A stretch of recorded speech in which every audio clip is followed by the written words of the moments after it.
The TVWAN News is proudly brought to you by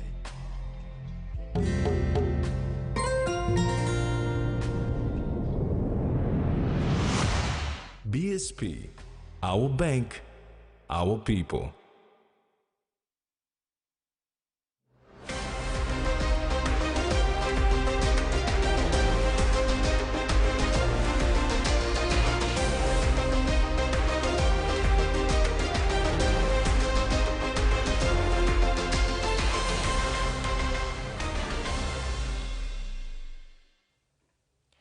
Hello and thanks for joining us for another edition of TV1 News. I'm Marisela Kelaton. And I'm Tracy Pat. Join me later for sports.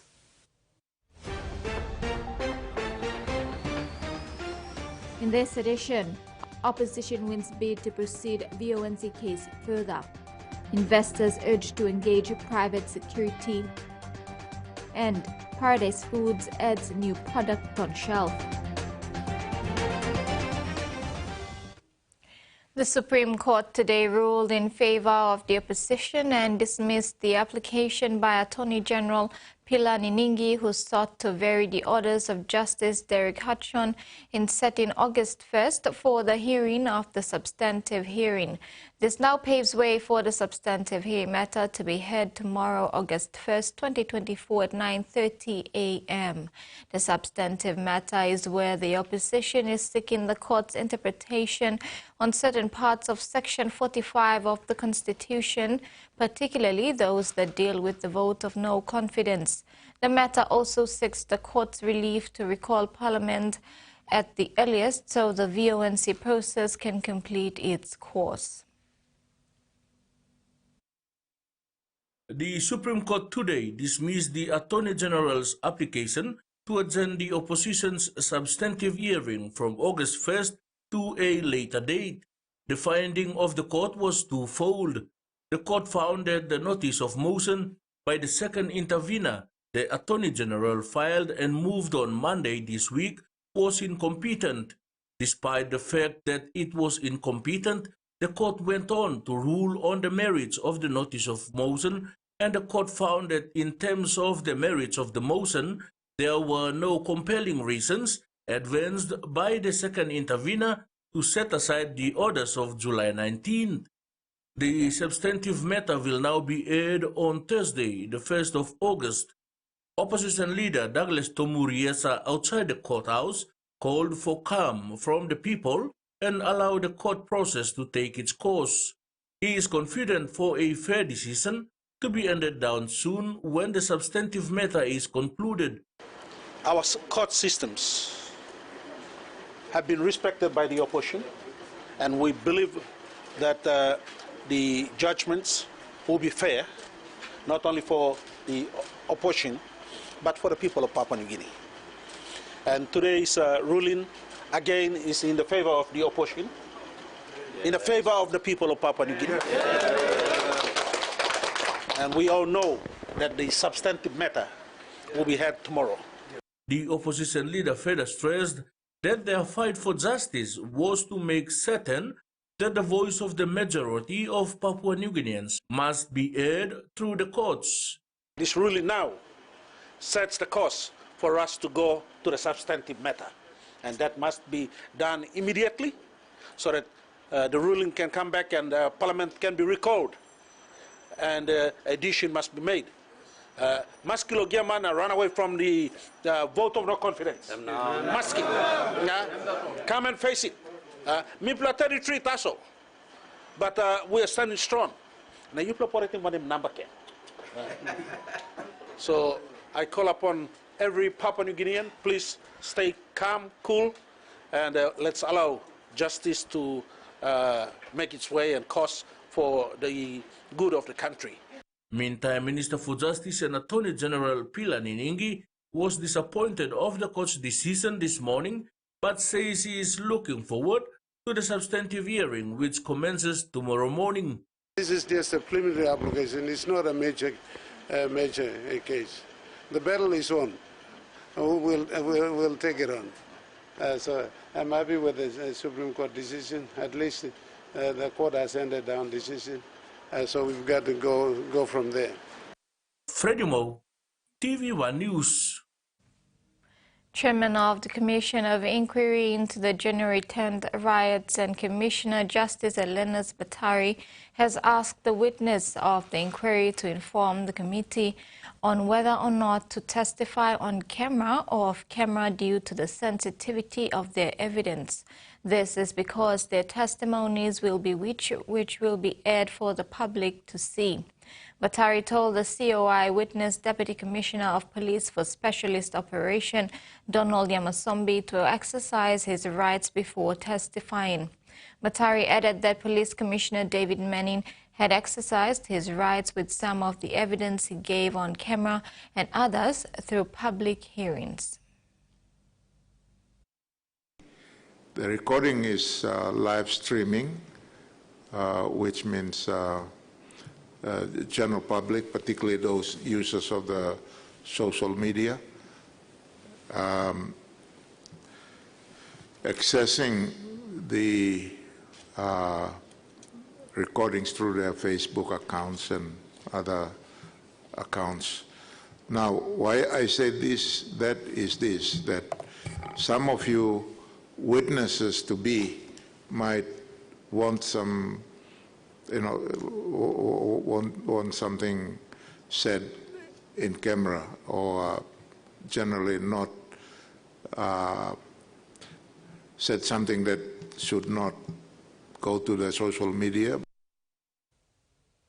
The Pacific Tourism Organization has unveiled findings from the International Visitor Survey for Papua New Guinea covering June to November 2023. Conducted through the Pacific Tourism Data Initiative, the survey collected feedback from 993 participants, representing 2% of the 60,277 visitors, and generating an estimated USD of $182 million. Key attractions included nature, ecotourism, cultural experiences, and historical sites. Nearly half of the respondents were first-time visitors with an average satisfaction rating of 4 out of 5. Additionally, 85% recommended Papua New Guinea and 86% plan to return. These insights will guide marketing strategies to attract more tourists and foster economic growth, according to PNG TPA CEO Eric Mossman-Uvovo. The annual IVS report covering June 2023 to May 2024 will be released in July 2024. Investors should hire their own security instead of using the Royal Papua New Guinea Constabulary. Member for Wow Warrior Marsh Naraware voiced his disapproval after a foreign developer used local police to forcefully evict alluvial miners from a mining site without proper authorization. For Wow Warrior Marsh Naraware was not happy when, early this month, a Chinese developer at a mine site used police from Wow Warrior and Bulolo-based mobile squad to forcefully evict tributors. The local MP outlined that the new district of Morobe province has only 18 regular police officers serving a population of over 65,000 people. Hence, they cannot spare any law enforcer to act as private guards for foreign businesses. They get our police personnel to come and protect them. Some night our police will put them car under the mountain or wash or digging gold stuff. Now all causing problem on not say we said policeman go addressing the police uniforms the dance environment for the people, not for the investor. For the people we bought those. To protect our people, to address law and order. Investors, you need security. You have a lot of money to invest in this country, so you order your own security company. The police release them and they will protect our people. Naraware said he had alerted the police commissioner to the situation. Meantime, during the Commission of Inquiry into the January 10th civil unrest, hosted early this month, Commissioner David Manning said the constabulary is aware of police personnel illegally providing services using police resources. He said many officers have been dismissed because of this. Kamala Gware, TV1 News, Ley. In a recent joint effort, the Royal Australian Air Force teamed up with the Papua New Guinea Defence Force Gender Committee to create and deliver an interactive gender awareness training program. This initiative focused on addressing the distinct needs of men, women, and children during humanitarian crisis. The training employed a unique river journey visualization to help participants understand the various factors impacting different demographics. This collaborative effort underscores the commitment of both the ADF and PNGDF to enhance their response to natural disasters, which frequently affect communities in Papua New Guinea. The ADF, with its extensive history of humanitarian and disaster relief operations in Papua New Guinea, continues to strengthen its partnership with the PNGDF to ensure effective and inclusive disaster response strategies. To help them develop gender awareness training, our version of the gender focal point that's been designed specifically for the PNGDF. It's very similar to our own gender focal point training. We're teaching them how men, women, boys and girls have different needs during our operations and during our exercises. PNGDF do a lot of humanitarian and disaster relief work, talking to them around things like when there is a volcano, if there's a mudslide, how do women and men have different needs and what can we do to meet those needs during those operations. It's called Luxavelong Gender. It's their name for gender awareness. Busu Secondary School has once again welcomed the opening of a state-of-the-art building. This time, it is a refurbished, fully kitted B-Lit computer lab courtesy of the Digicel PNG Foundation. Despite the heavy downpour in Ley, Morobe Province, the Digicel PNG senior management team was warmly welcomed at the Busu Secondary School.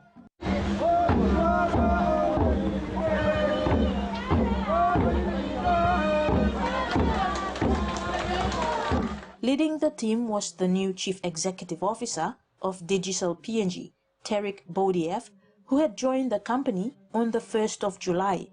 This is his first official visit to a project launch.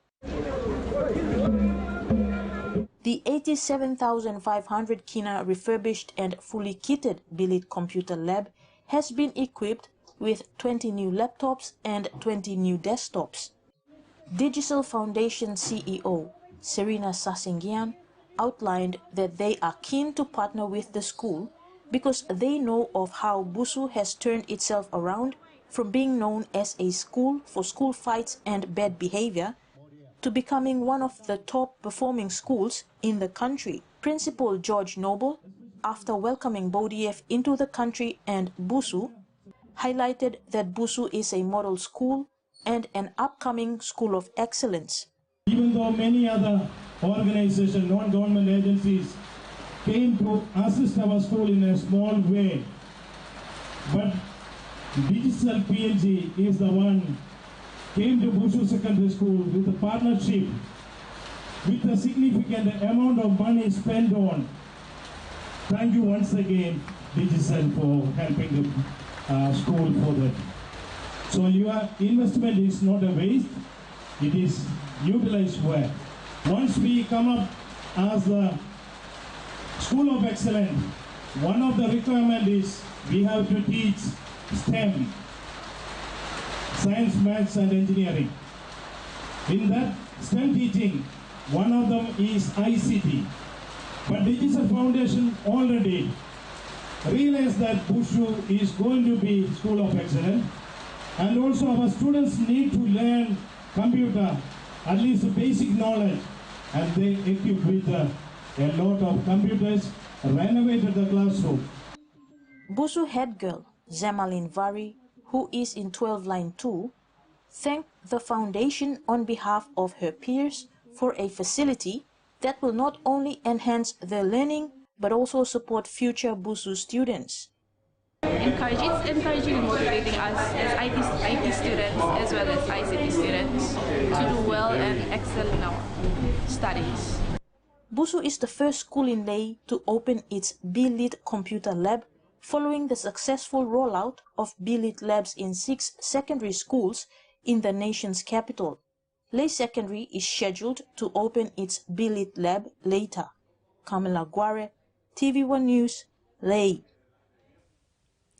You're watching TV1 News. After the break, oral education sector receives support and Bible translators converge for summit in Medan. These stories and more when we return.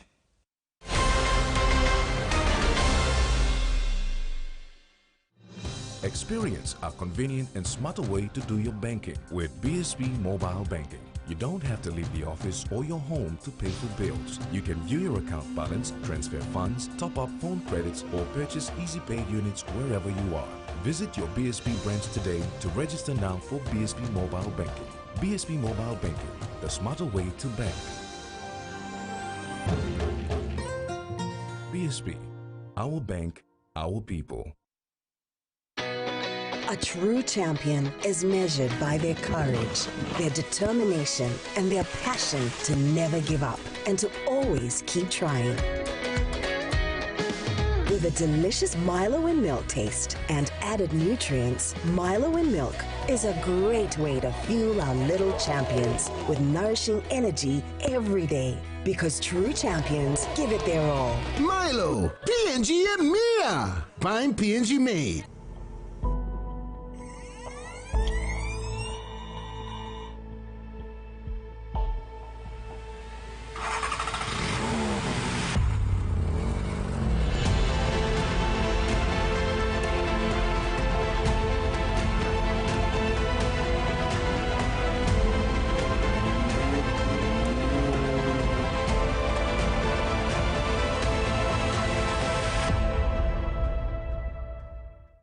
He says the best Hunters players come from his region.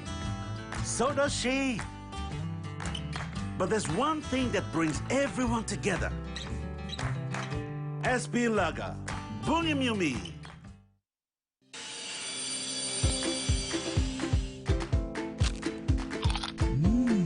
Right across the nation, we eat snack crackers.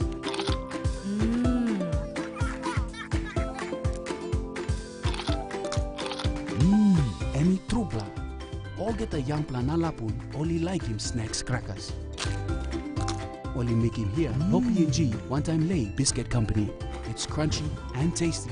It's irresistible.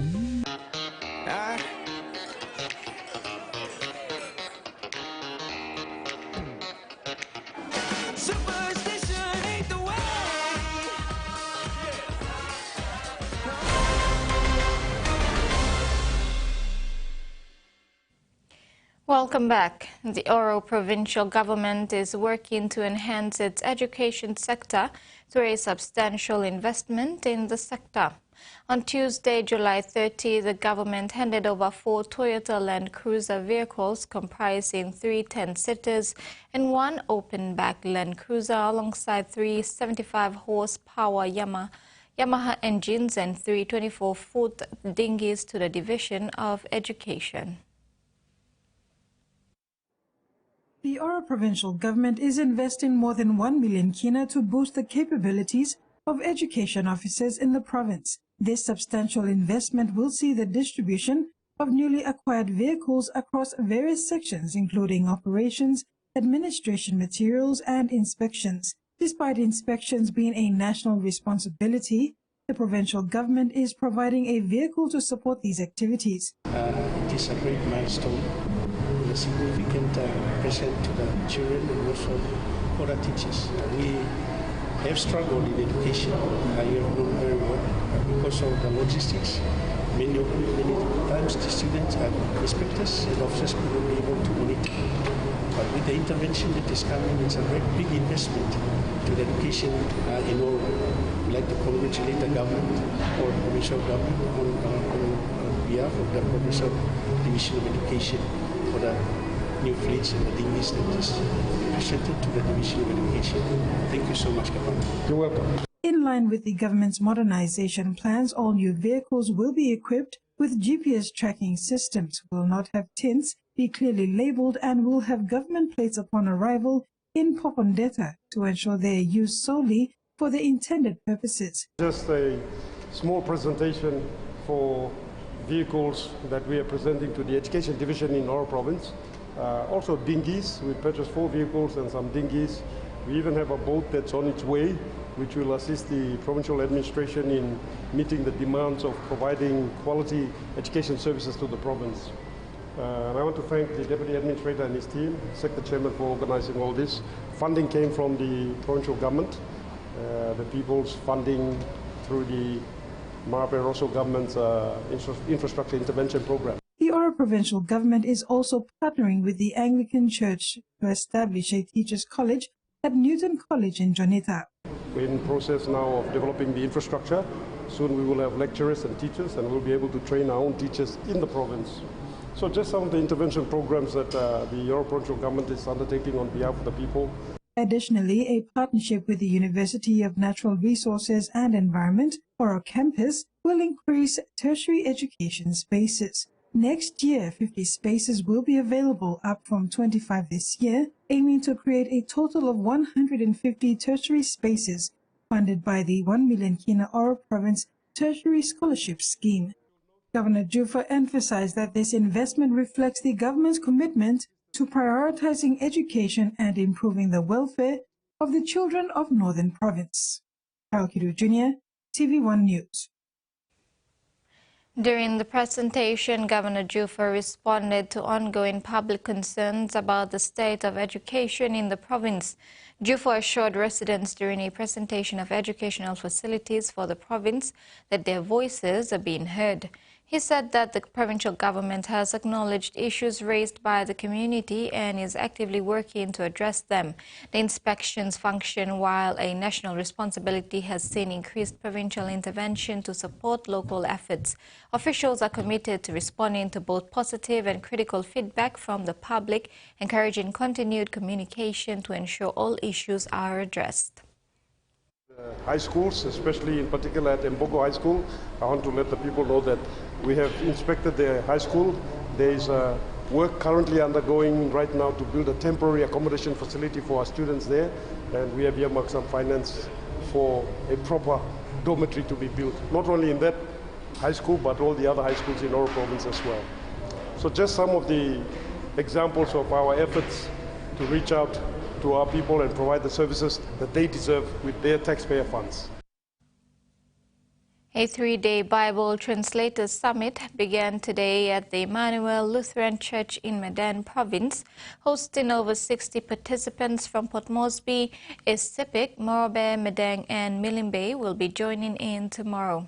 Facilitated by the Bible Association of Translation, Training and Literacy Education, or BATL, and international partners, they came together to see how they can bring the gospel into rural communities in Papua New Guinea in their own languages. According to BATL Inc. Director Yaramaka, their work involves close consultations and training of churches and communities from multiple denominations in translating the Word of God into Tok Pisin or other languages. The summit themed Overview of the Church and Community-Based Bible Translation will delve into how translations of the Bible can be done, but at the same time meet quality assurance without having to distort the meaning. Maka states that Medang was very eager to have the summit as Papua New Guinea, having more than 800 languages, Medan province alone caters for nearly half of the languages, and they wanted more information on how they could best translate Bibles into their own languages whilst meeting the Scripture Review Board standards to ensure it can be used in their churches.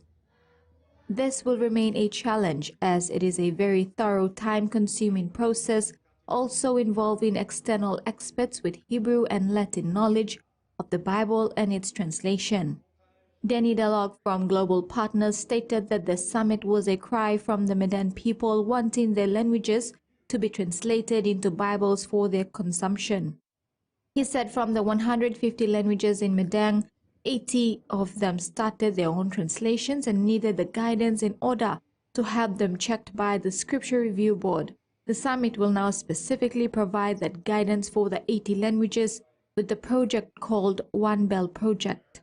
Christianity was also celebrated by acknowledging the brave missionaries who brought the Word of God into Papua New Guinea and of how they managed to effectively deliver the Word of the Lord to their ancestors without any background information and the country's language. Many lost their lives as missionaries in the country. Others had children who now continue to carry on their parents' legacy, such as Denny.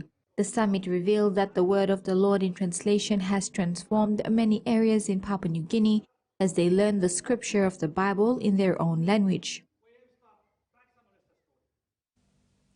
Paradise Foods, a 100% Papua New Guinea-owned maker of biscuits, snacks, ice cream and beverages, proudly unveiled its latest offering, Tasty Biscuit, at an official launch event attended by the Prime Minister, James Marape. The launch marks the introduction of Tasty Biscuit to the market, promising a game-changing addition to the competitive biscuit sector. In two flavors, chicken and beef, Tasty Biscuit is designed to deliver maximum value to consumers at an unbeatable price point of just 1 kina.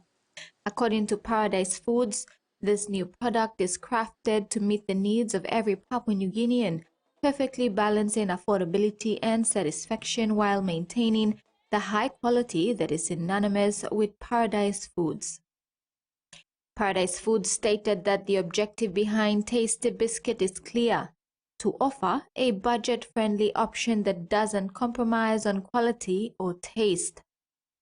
In a market saturated with various low-cost biscuits, Tasty Biscuit stands out by addressing the essential need for a filling option at an accessible price, making it the ideal choice for consumers seeking both convenience and value.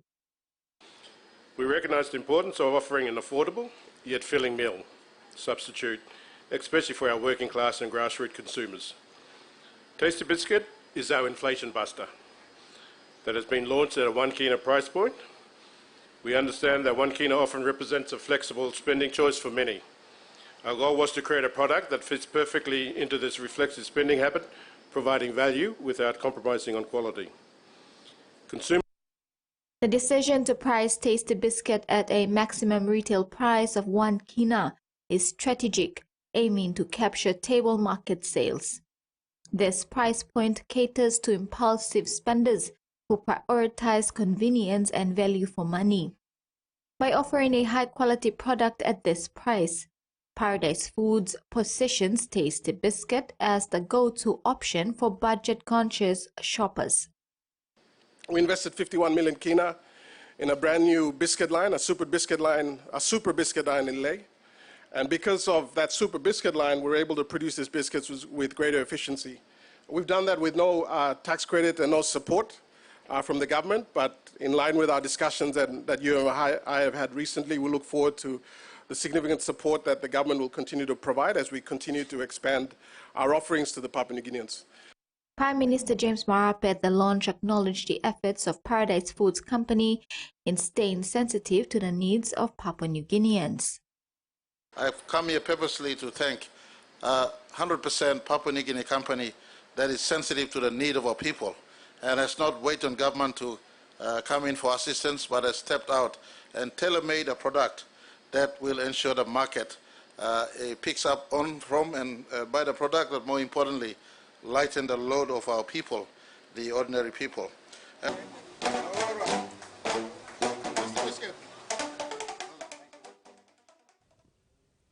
Prime Minister Marape further stated that the government will be looking into assisting the company in lowering their cost of production through the removal of tariffs on the essential ingredients used in their products. Prime Minister says he would like to see the prices of food items on the shelves of shopping centres lower than what they are today. Look at how we could remove tariff from some of the ingredients that you do to assist in the cost of production so you can still maintain. For me as Prime Minister, I'd rather the prices on the shelf are lower than what it is today. And how we could assist so that local manufacturing assist government in that space, where we lower the cost of production so that a pass-on goes to the consumers who get lower price on the shelf is something we aim to. And I'm here with Paradise Food as the biggest food production company in our country. In your current product on the shelves, how can government assist you so that you maintain price that is affordable to our people, but at the same time, you can keep business floating, employ, expand business, and generate return to the investors or shareholders of the business. So, and now the finance news. The kina closed unchanged at $0.2584 in the interbank market. At Bank South Pacific, our kina was buying $0.2509 $0.3809 Australian dollars, $0.2244 euro, and 38.05 Japanese yen. Looking at commodity prices at New York close, all closed higher except copper, which closed the day lower.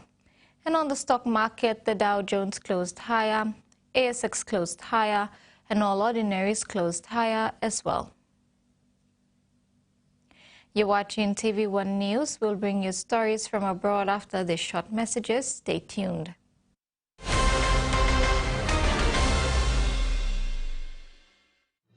Experience a convenient and smarter way to do your banking with BSB Mobile Banking. You don't have to leave the office or your home to pay for bills. You can view your account balance, transfer funds, top up phone credits, or purchase easy paid units wherever you are.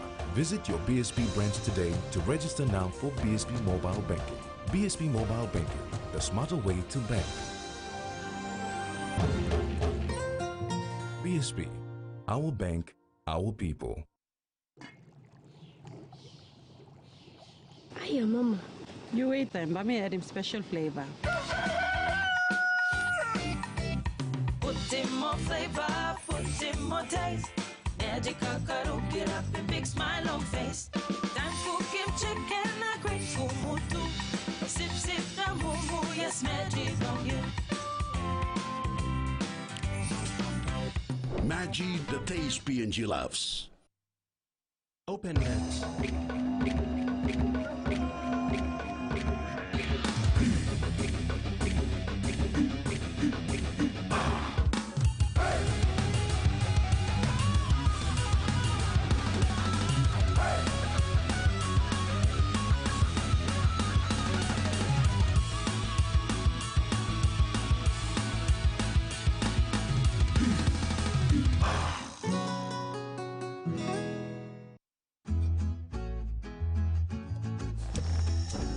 Papua New Guinea. We love a reason for a family gathering. A reason to play. A reason to ignite the flame. A reason to cook the best with the best. Flame Oil, now P&G made for P&G cooking. Flame Oil, winning taste. Enjoy life when we're working together, making happy memories that last forever. Hot in talk, young or old, a scale-raised family meal we're told. We'll bring out the smiles, cause it's our favorite for minds. Tennessee Cola, scale rise, don't scale price. Tennessee Cola, scale rise, don't scale price.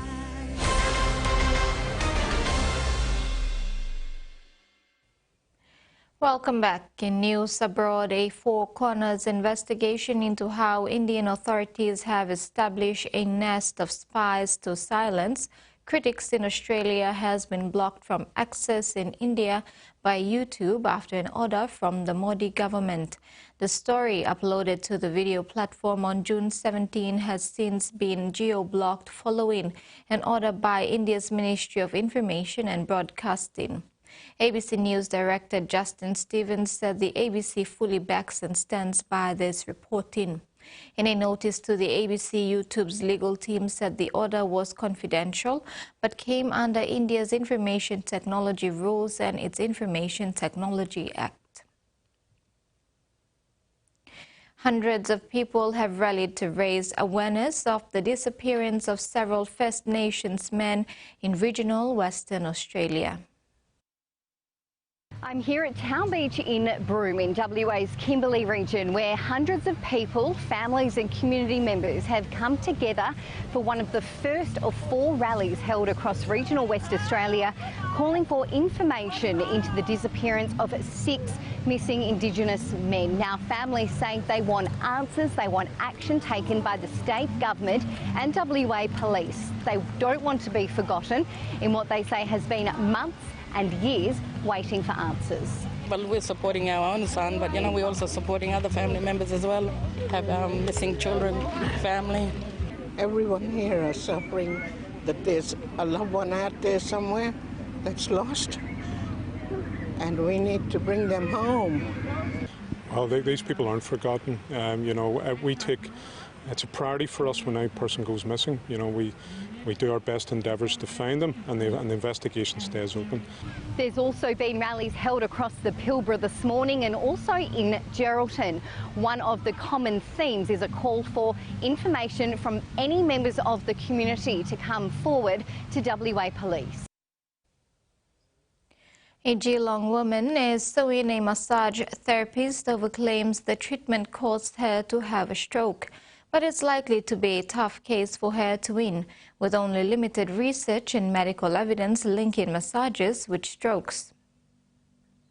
Keeping a house running with 4 kids is a tough task. For Sheridan Digby, suffering a stroke in 2019 and losing her husband the following year made it even tougher. It's like an invisible illness. People can't see, people don't automatically look at you and assume you've had a stroke because you're not paralysed on one side. Having less vision makes everything harder, having fatigue makes everything harder. Ms Digby has launched legal action against the masseuse and clinic where she received a massage the day before her stroke, alleging the treatment caused or contributed to tears in 2 of her neck arteries, leading to her stroke. The masseuse and clinic have denied liability, with the masseuse saying they were extremely disappointed by the legal claim and denied the allegations outright. They said they felt for Ms Digby and wished her well, but said they were absolutely confident expert evidence would prove they did not cause her injuries. The ABC spoke to a leading expert confirming that yes, a massage could cause a stroke, but they also stressed that it's an extremely rare occurrence.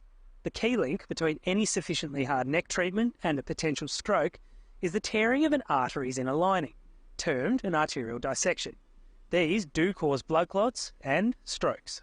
Certainly massage is a less common precipitant of a dissection, certainly more forceful and violent things like a severe car whiplash injury would be a more common triggering event for a dissection. But could a massage in theory cause a dissection? I think it could if it was forceful enough. Paul Burns is another Victorian who suffered a stroke shortly after receiving a massage. I was there in the morning and by the afternoon I was in hospital. The impact on his ability to parent his young children has been the hardest effect of his stroke. My eldest will have a little bit of a grasp on it, but my youngest will never know me at my best. He'll never know me pre-injury. Sheridan Digby's case is set to be heard next year. The long-awaited opening of Sydney's newest metro line has been postponed indefinitely. The driverless trains were due to start carrying passengers on the Chatswood to Sydenham on Sunday, but after thousands of hours of testing, there is still safety test yet to be complete and signed off on by the national regulator. All dressed up, but nowhere to go. Sydney's shiny new metro stations will sit empty for the foreseeable future. I'm putting safety ahead of popping champagne corks. 5 days before the metro was due to start running under the harbour, commuters have been slapped with an indefinite delay. It's kind of disappointing. There's not much you can do. We'll have to wait and see. More than 11,000 hours of trial runs and testing have taken place over the past few months.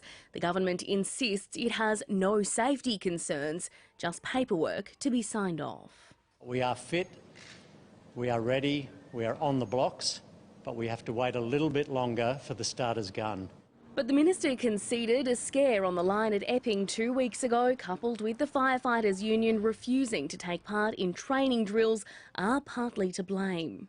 Authorities say around 200 training exercises have already taken place across the Metro line, including evacuation drills and familiarisation activities. But after safety concerns were raised by firefighters, they say 4 more exercises were needed this week. Unfortunately, it's not a situation where you complete the exercise, you hand the paperwork to ONSRA and they just say, thanks very much, here's the tick. You need to make sure there's time for them to make their independent assessment. Once bitten, twice shy, the minister wouldn't say how much longer Sydney-siders will need to wait. We are very, very close. We just need a little extra time. You have to wonder whether the minister has any idea herself when this metro will open. The question on everyone's mind.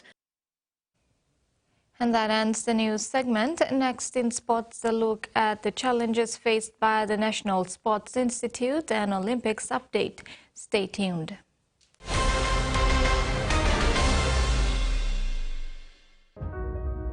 Hardware House is more than just a store. It is where quality meets affordability, where culture is proudly celebrated. Spanning 9 provinces, we pride ourselves in offering top-notch customer support and services. We're more than just a store. We're more than a brand. We are Hardware House.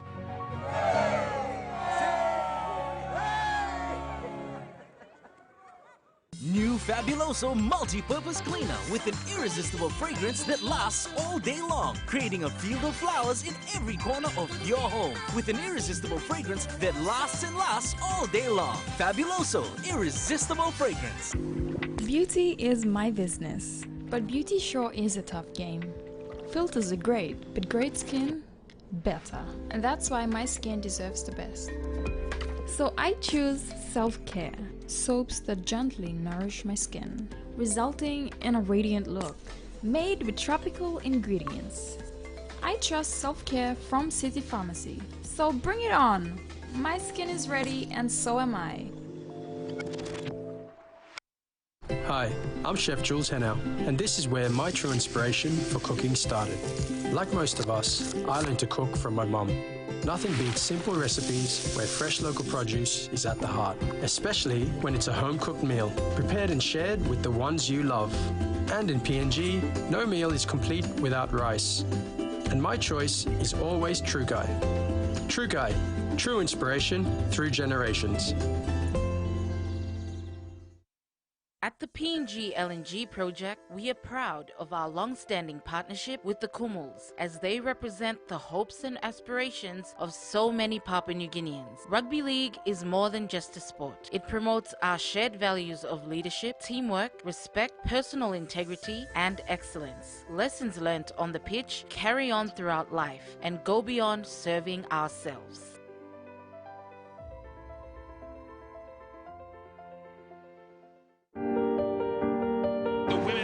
Centre stage. Top teams with top players. Gone! Massive breakthrough!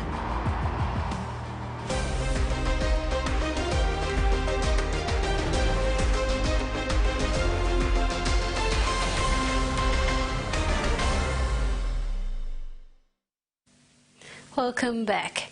The National Sports Institute facility in Gorkha has a rich sporting history that resonates with some of the country's best elite sporting athletes, past and present. Despite financial constraints to maintain the facilities and other related challenges, the Institute continues to aspire and stay committed to provide the best training, both theory and practical, to young men and women with passion. This includes developing and running relevant programs, not only on sports but also focusing on education and the overall human resource development that adds value to the lives of these young men and women to become future models.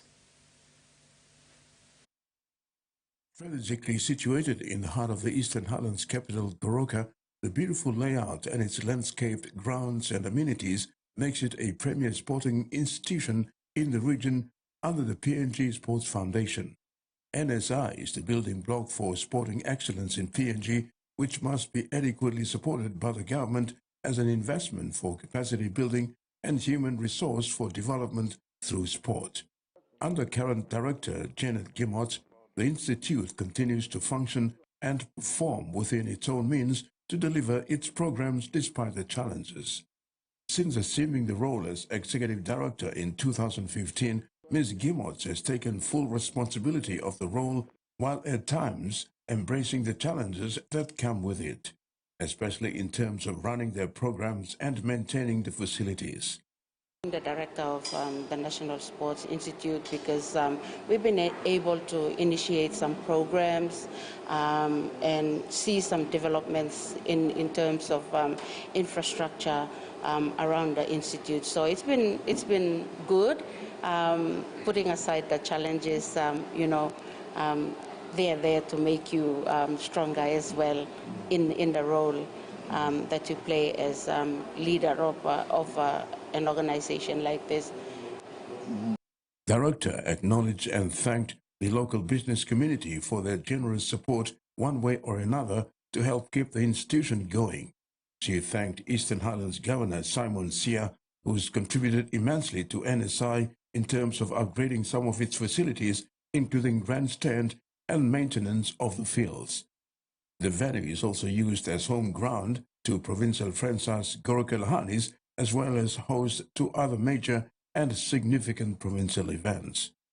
But we've been very lucky to have support from the local community, and especially, as you said, the governor of Eastern Highlands, who is our biggest supporter. I think we are very fortunate to have him in that position as governor as well, because he loves sport, and as we know, he's supported the Goroka Lahanis for 18 years straight, and with his vision to see the institute do well in terms of infrastructure and provide that service to the athletes, not just sport, but the people of Eastern Highlands utilizing the facility for non-sporting activities as well. So we get good support from him as well as the business houses. While giving a snapshot on the profile and layout of the sports institution, Director Gimmott said the institute is so fortunate to have maintained approximately 37 programs and support staff full-time.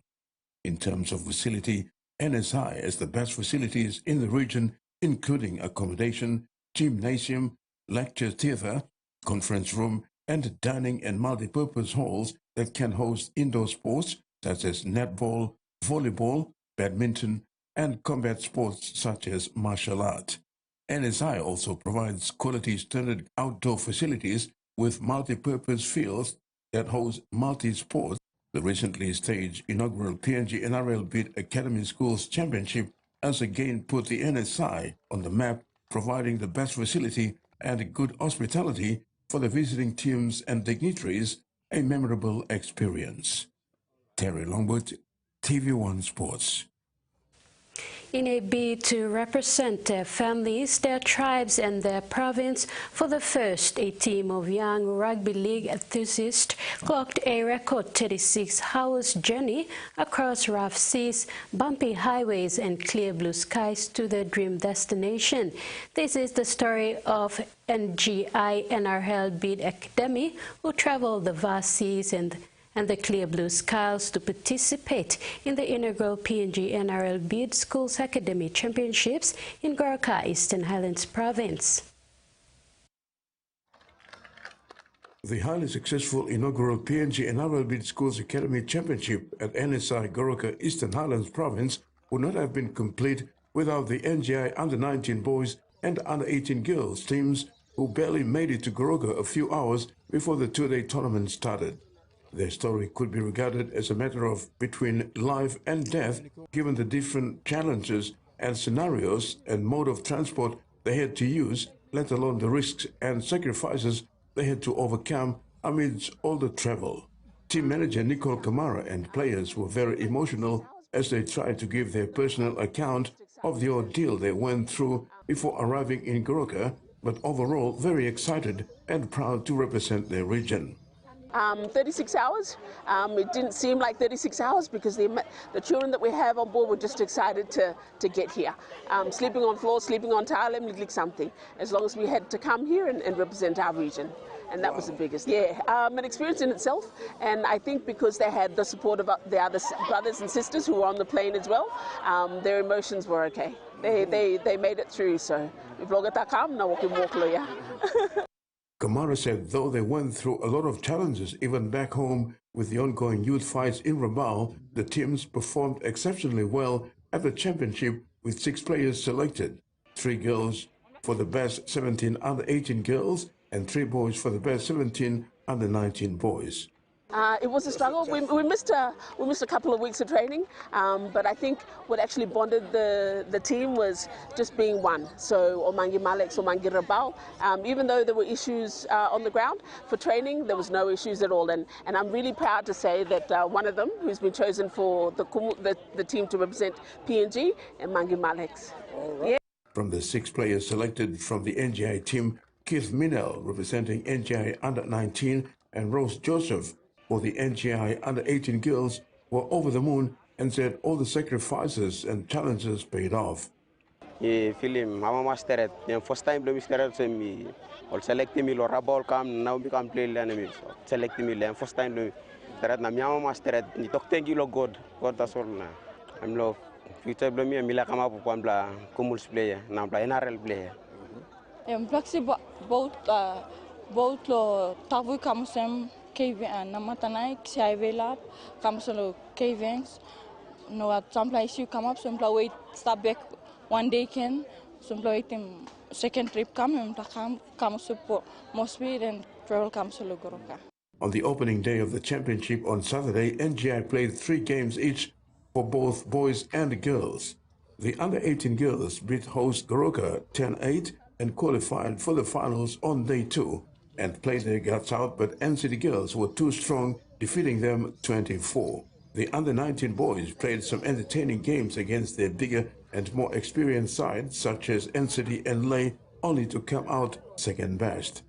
Takeaways: NGI, being first-timers playing in such big schools championship, showed a lot of potential and should take a lot of learning from the Goroka experience moving forward.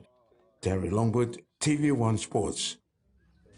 Papua New Guinea's Josh Tarere swam off to a good start, not looking back on his opponents, winning the men's 100-meter freestyle heat 1 of the preliminary round, clocking 53.8 seconds. Josh was among 79 swimmers in the competitive race of 10 heats. After the completion of the heats and official timing records, the 16 fastest from the heats proceed to the semi-finals, where Tarere didn't qualify. However, he recorded his new personal best time of 53.5 seconds. Here are the highlights.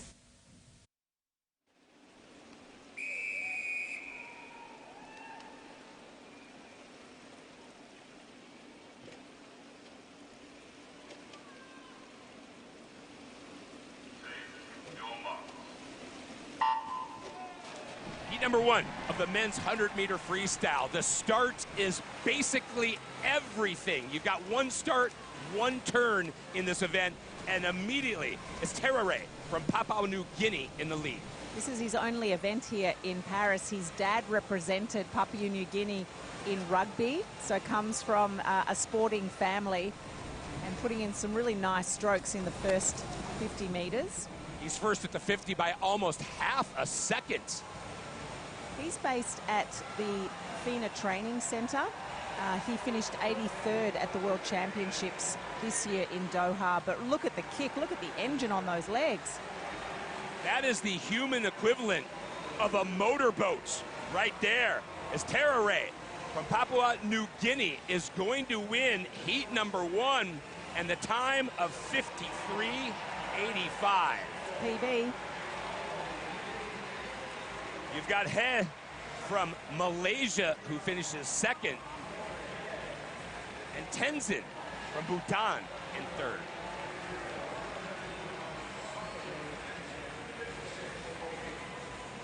Some good performance.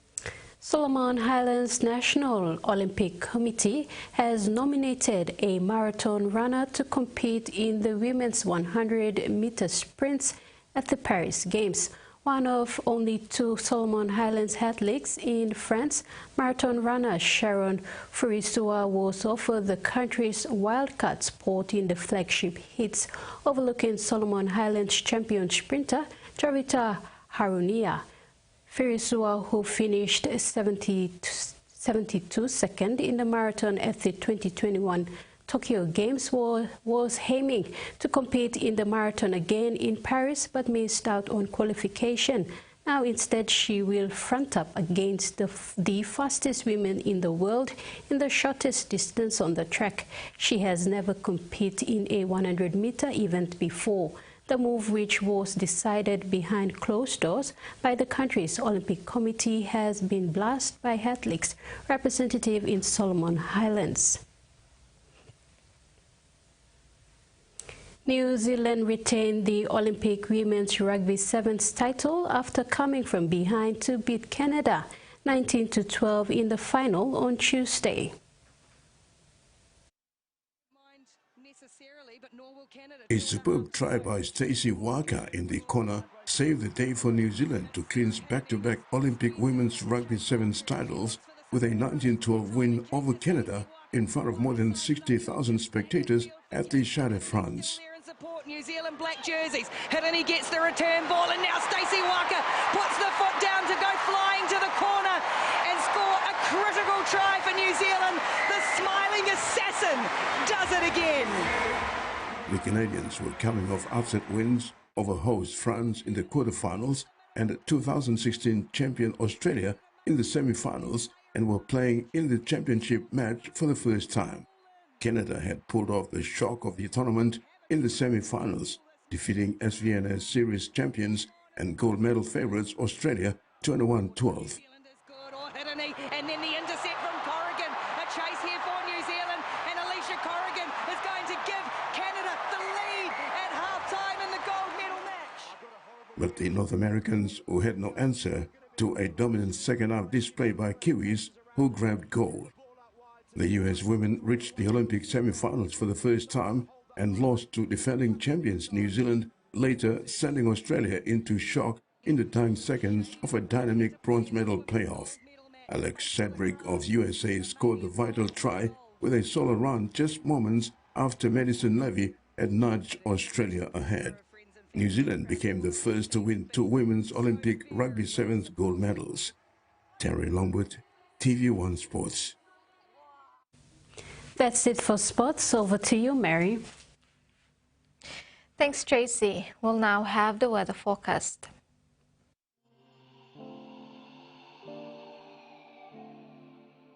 Southern, isolated showers and thunderstorms. Port Moresby, partly cloudy.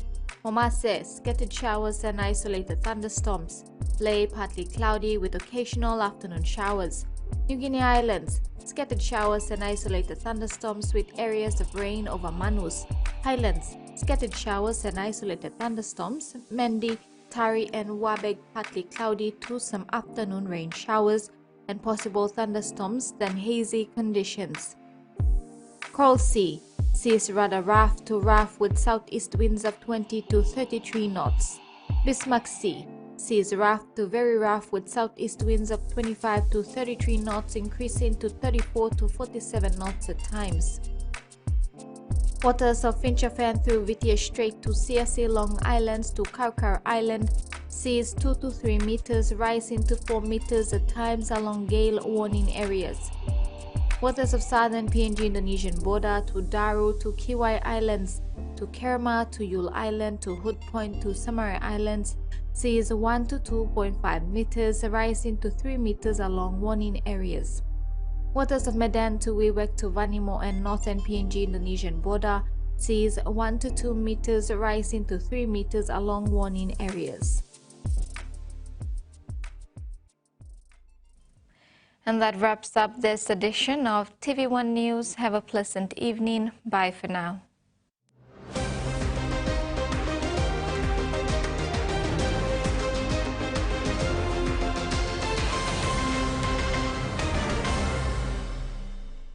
The TV1 News was proudly brought to you by